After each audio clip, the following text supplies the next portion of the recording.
Наверняка вы слышали о проклятии фараонов и загадочных египетских гробницах. Как минимум, смотрели один из многочисленных хорроров о мумиях или фильм про Индиану Джонса, который ищет в Египте Ковчег Завета. В любом случае, знакомая история. Археологи спускаются с фонарями под землю, преодолевают хитроумные ловушки и забирают древний артефакт. А потом обязательно случается нечто зловещее. Что стоит за этими легендами? Правда ли, что древние мумии угрожают нарушителям своего покоя ужасными проклятиями? Сегодня поговорим про знаменитый исторический эпизод, который лег в основу таких сюжетов. С опасностями тоже разберемся. Чисто на всякий случай. Вдруг кто-то на раскопки собирается. Сначала надо сказать пару слов о том, как западный мир влюбился в Египет. В прошлом всегда хватало сверхразвитых цивилизаций с причудливыми богами, большими зиккуратами и великими правителями, чьи имена трудно выговаривать. Тут можно вспомнить майя, ацтеков, шумер, аккад. Но почему-то ацтекам почти никто не подражает, а вот Египет завладел умами так прочно, что возникло целое направление в искусстве – неоегипетский стиль. Смешно, что ностальгическая увлеченность Египтом появилась уже в Древнем Риме. Для современного человека и то, и другое сливается в единое далекое прошлое, где люди не носили штанов. А реально расцвет Древнего Египта от расцвета Римской империи отделяет много столетий. В начале нашей эры, когда античный мир переживал духовный кризис, Древний Египет для римлян стал символом мудрой и цивилизованной древности. То есть древние римляне, как и мы, считали, что раньше было лучше, и по мере сил подражали египетскому стилю в живописи. Например, росписи под Египет можно встретить в Помпеях. Потом античность рухнула, и о Древнем Египте очень долго никто не думал, включая арабов, которые жили на его руинах. Зато к XVI веку в европейских аптеках начали продаваться измельченные мумии, или то, что за них выдавали. Мумии считались лечебными, и если провизор не обманывал, можно было полечиться от насморка толченым египтянином тысячелетней давности. Звучит дико, но такие тогда были представления о медицине. Какую-то вменяемую форму интерес принял только после египетского похода Наполеона. В военном смысле поход оказался для французов бессмысленным, зато научная экспедиция, которую Бонапарт привез с собой, собрала ценнейшие сведения и материалы. А заодно Францию и другие страны захватила настоящая волна египтомании. Особенно Египет полюбили романтики. Понятно, какое впечатление на них производили все эти саркофаги, исполинские руины и статуи богов. Именно у романтиков впервые появляется тема проклятия фараонов. Например, в 1903-м вышел готический роман «Сокровище семи звезд» от автора Дракулы Брэма Стокера.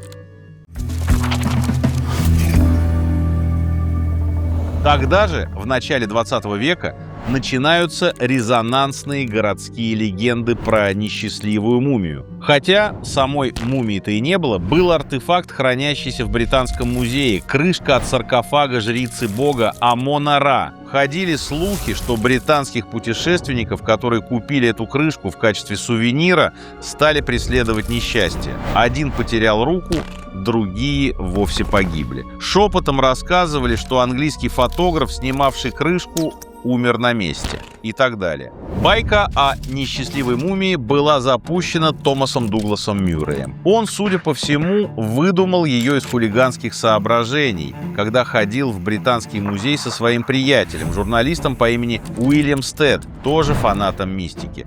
История зажила своей жизнью и обросла подробностями. Рассказывали даже, что проклятая жрица плыла на борту «Титаника» и стала причиной катастрофы.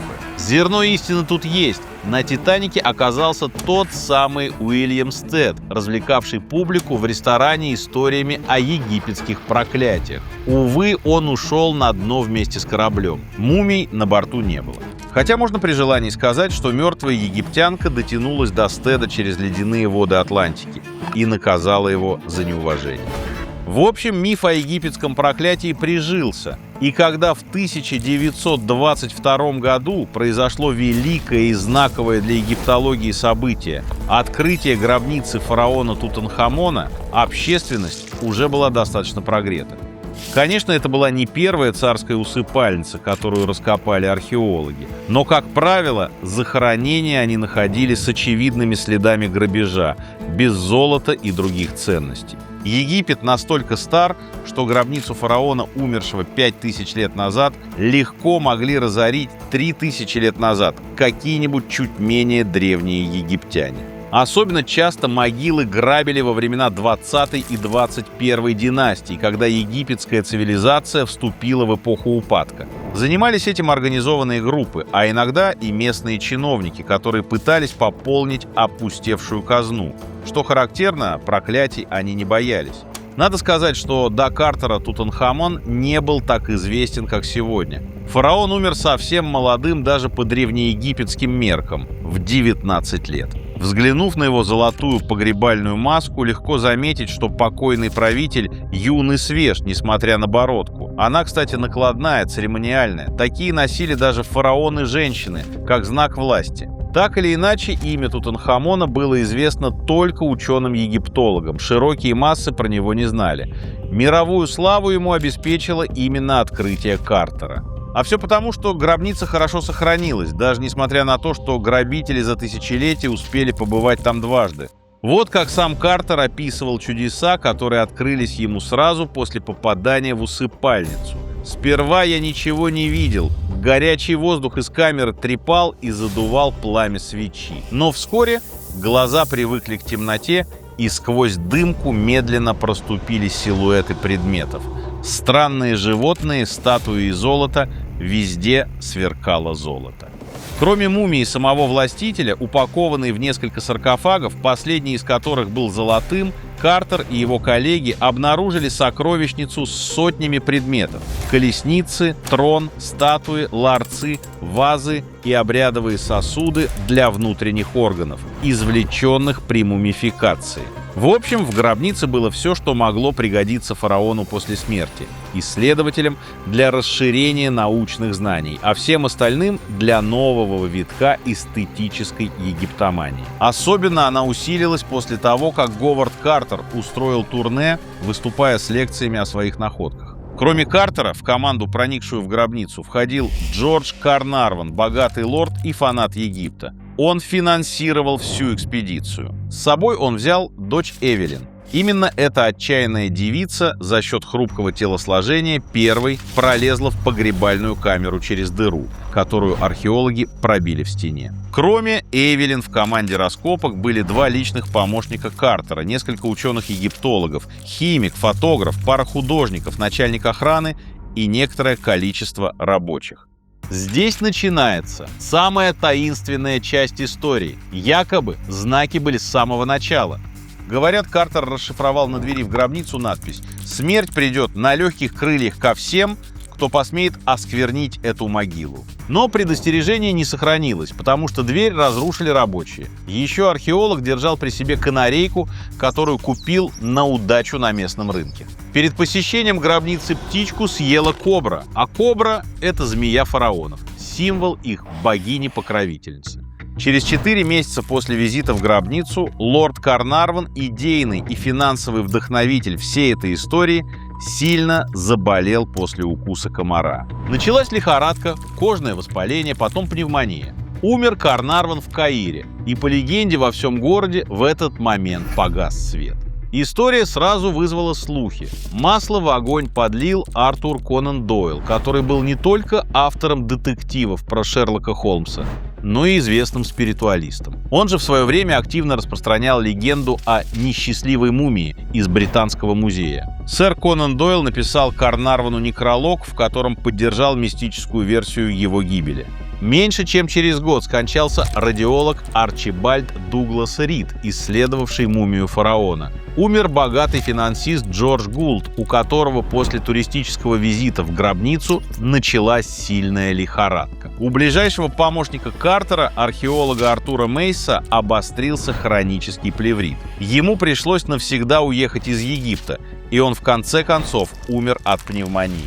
Проклятие не миновало даже родственников тех, кто участвовал в экспедиции. Жена Карнарвона вскоре последовала вслед за мужем. Его сводный брат покончил с собой. Даже любимый пес Карнарвона не спасся. Всего за несколько лет мстительный фараон прибрал пару десятков человек, так или иначе связанных с открытием гробницы и извлеченными из нее артефактами. Во всяком случае, такую связь с удовольствием находили газетчики. Правда, сторонники мистической теории игнорировали другие факты и обстоятельства. Например, лорд Карнарвон болел астмой. Здоровье у него было далеко не идеальным еще до Египта, а пневмония стала последней каплей. Арчибальд Дуглас Рид работал с ранним рентгеновским оборудованием, регулярно облучался и умер от осложнений после операции по удалению раковой опухоли. Наконец, многие из умерших просто были людьми довольно пожилыми. А самое главное, основной виновник, археолог Говард Картер, от скоропостижной смерти ускользнул. Он умрет только в 1939 году, в возрасте 65 лет. Избежала расплаты и дочка Карнарвона. Леди Эвелин, которая первой вошла в гробницу, она дожила до 1980-го. Тут фараон проявил странную непоследовательность. Родовая резиденция Карнарвонов, кстати, до сих пор принадлежит потомкам жертвы Тутанхамона. Это поместье фигурирует в сериале «Аббатство Даунтон». Друзья, очень короткий анонс. У меня в руках первый номер журнала «Чтиво» в этом году. На самом деле, конечно, он 10-й. По мере того, как мы делали предыдущие 9 номеров, я постоянно получал вопросы. Ну типа, а почему нет женщины на обложке? Чего вы женщин не ставите? Вы что, мизогины, что ли? Может, какой-то у вас хитрый план? У нас никакого хитрого плана не было. Просто так вышло. Сейчас мы исправляемся. И новый номер мы полностью посвятили женщинам. На обложке Юлия Меньшова. Телеведущая, актриса и огромный блогер, который я давал интервью в прошлом году.